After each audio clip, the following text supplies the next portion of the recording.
நீங்கள் அனைவரும் நலமாக இருக்க வேண்டும். இங்க வந்திருக்கும் குழந்தைங்க, பெரியவங்க, இளைஞர்கள், இளம் பெண்கள், இளம் சிங்கங்கள், உங்களையெல்லாம் பார்க்கும்பொழுது தோன்றது ஒன்றுதான். மது, போதை, கஞ்சா, குடி, இந்த எந்த பழக்கமும் இல்லாம உடல் நலத்துடன் மன நலத்துடன் நீங்கள் ஆரோக்கியமாக இருக்க வேண்டும். அதற்கு நல்ல படிப்பு வேண்டும். இன்றைய சூழ்நிலையில் படிப்புக்கு நிறைய பணம் இருந்தாதான் படிக்க முடியும். வேலை வாய்ப்பு என்பது மிகவும் கம்மி. நல்ல வேலையும் கிடைப்பதில்லை. அரசு வேலை என்பது இல்லவே இல்லை. புதிய ஆசிரியர்களை நியமிப்பதில்லை. புதிய போக்குவரத்திற்கு காவலர்களை எடுப்பதில்லை. நிறைய விஷயங்களுக்கு ஆள் பற்றாக்குறை அரசு துறையில் இருக்கிறதுனால அரசு வேலை என்பது இல்லை.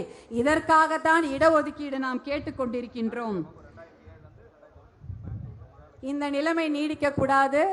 நீங்கள் எல்லாம் நன்றாக படிக்க வேண்டும், நல்ல வேலையில் அமர வேண்டும், சுய தொழில் செய்ய வேண்டும். ஏதாவது ஒரு படிப்பையும் மீறி ஒரு தனி திறமைகளை வளர்த்து கொள்ள வேண்டும். முனைப்புடன் செயல்பட்டால் கண்டிப்பாக நல்ல எதிர்காலம் இருக்கின்றது. உங்களை எல்லாம் பார்க்கும் பொழுது உங்களை எல்லாம் சிங்க பெண்களே என்று சொல்வதா இல்லை இளஞ்சிங்கங்களே என்று சொல்வதா என்று தெரியவில்லை. இருந்தாலும் என் குழந்தைகளை எப்படி சொல்வேனோ அதே போலதான் சொல்கிறேன்.